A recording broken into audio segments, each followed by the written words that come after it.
اون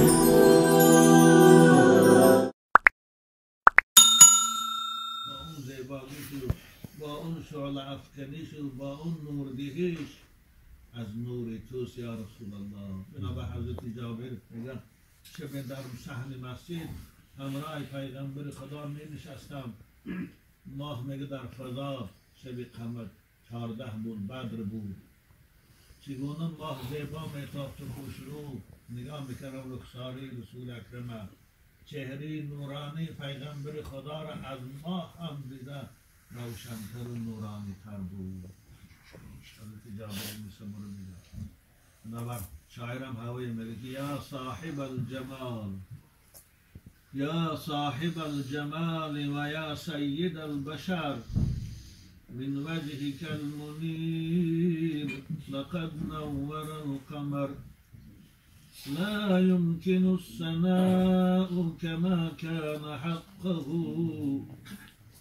لا يمكن الثناء كما كان حقه بعد از خدای جهان توی قصه مختصر بعد از خدای جهان توی قصه مختصر. آره رسول اکرم صلی الله علیه وسلم شخصیت است که خداوند او را برای جهانیان رحمت فرستاد. شخصیت است که خداوند او را برای جهانیان غمخوار و دوست و مهربان فرستاد. رسول خدا میفرمایند اگر یکی از امتای من که به من محبت داره، به خاندان و اصحاب من محبت داره، در این دنیا پیروی از سنت من بکنه، در این دنیا براه و رویش من میروه، اگرچه آلوده و گناهگارم باشه، در دوزخ باشه من از خدای خود راضی نمیشم. این گویای آن است، گواه آن است که رسول اکرم برای جهانیان هم رحمت است و هم شفیع. المنة لله محمد نور است، المنة لله که محمد نور است، از نور محمد دلم پر نور است، از نور محمد دلم پر نور است. فردا به 1000 سال را امتی او از آتش سوزان جهنم دور است. فردا به 1000 سال را امتی او از آتش سوزان جهنم دور است. نبر روز قیامت که پروردگار حبیب خودش برای شفاعت به عرصات قیامت میفرستد، رسول اکرم سر به سجده میگذاشتند، از پروردگار شفاعت امت طلب میکردند. حدیث امام مسلم است. پروردگار میگوید که حبیب من اشفع تشفع، شفاعت کن هر کسی را که میخواید امت ها، من شفاعت تو را در حق اونها قبول میکنم. این از پیغمبری که امروز جان ما با این محفل نورانیش و با این محفل زیباش و با این محفل جوانمردی آل همتیش به خاطر او تشکیل نموده است. بنابراین این محفل انشاءالله سرتاپا نور است، محفل نورانی است.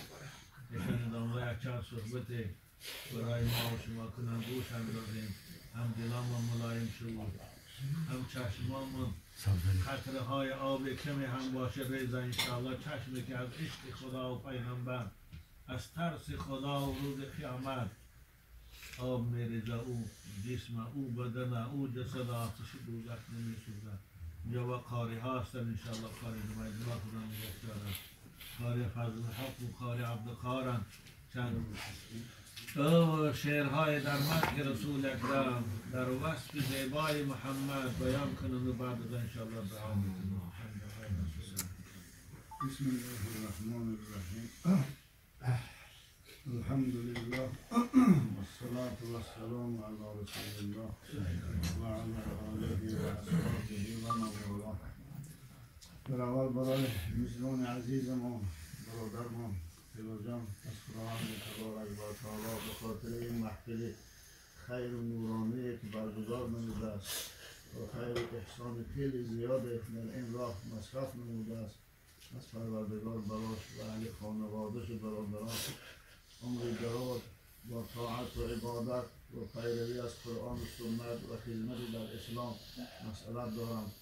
خداوند او و فرزندای او را از این راهی که پدرشون رفته‌اند حتی پدر طلا باباشون رفته است که محبت به اسلام و علمای اسلام است منحرف نسازد و اون سخاوت و جان مادر خداوند و فرزنداشم این صفت عالی انسانی را خداوند نصیب و روزی گرداند و همیشه خوشی و خرسندی و چنین محفل‌های خیر و احسان خداوند در خانه ایشان برگزار نماید. آمین یا رب العالمین.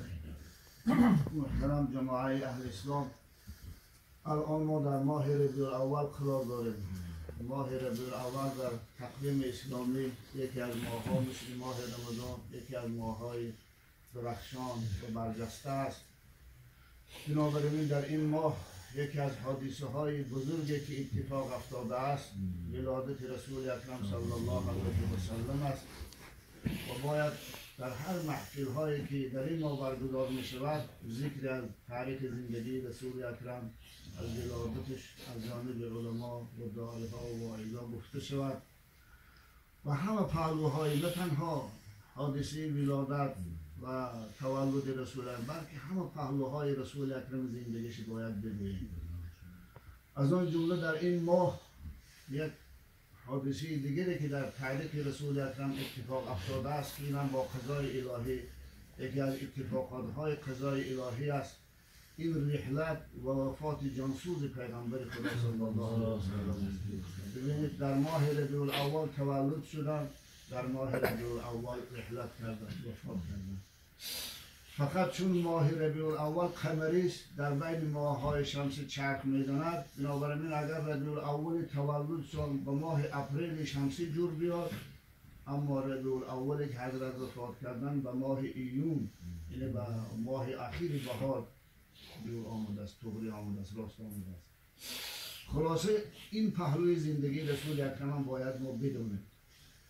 خب رسول اکرم سبب مرگشان چیست؟ از چی شروع شد؟ در کتاب رحیق المختوم که خیلی کتاب تحقیق شده است در سیرت رسول اکرم می‌آورد 29 و یا 30 ماه صفر بود. اگر ماه صفر اون وقت 29 باشد مجموع بیماریه که پیغمبر خدا میگد کشاندن دیدن 13 روز میشود. اگر 30 باشد 14 روز میشود. روز دوشنبه رسول اکرم میگه در یک جنازه در قبرستان بقیع که یکی از انصاری ها قضا کرده بود در اون مراسم جنازه حضرت شرکت کردن. در مراسم دفن صحابه باشند حتی پیغمبر خدا شرکت میکردن. بعد از ادای جنازه وقتی که به خانه برمیگشتن یک بار سردردی شدید به پیغمبر خدا عارض شده. سردردی که کم کم با حرارت و با تست میگه توأم شد، حرارتشون بلند شد.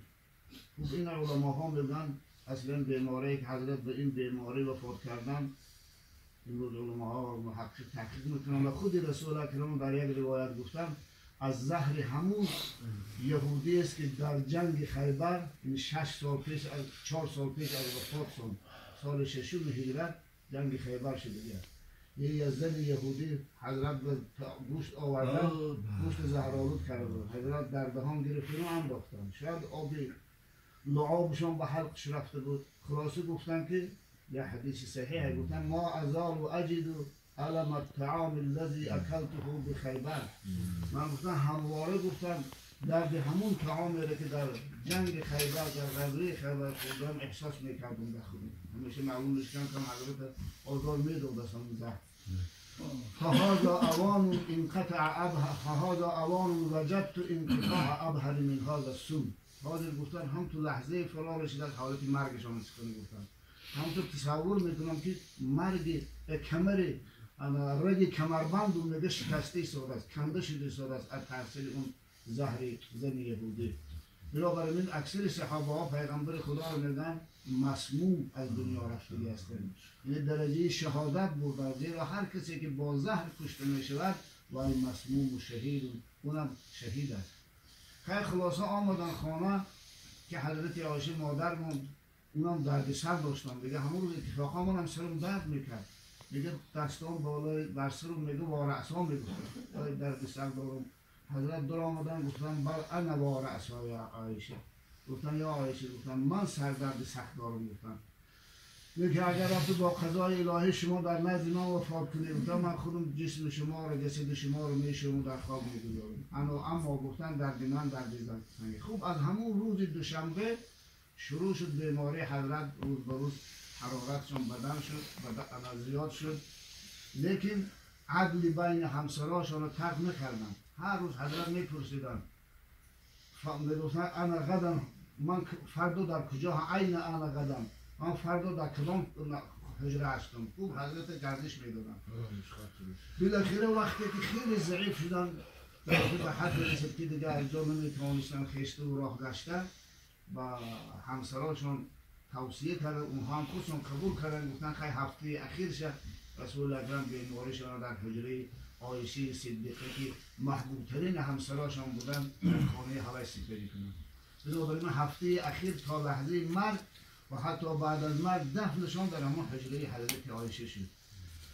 خود خلاصه کلام، هفته اخیر صاحب حق المختوم چه جریان ها شده است، هر روزش خدا رحمتش کنه به تفسیر واقعاش از حدیثات جمع آوری کرده و ذکر کرده. من فقط شب جمعه، یعنی 3 روز پیش از وفاتشون، شب جمعه، همین از این به بعد ذکر میکنم بعضی حادثه‌هایی که پیغمبر خدا در روزهای آخری حیاتشون از سر گذراندن به شما بگویم. شب جمعه بود، روز پنجشنبه، شب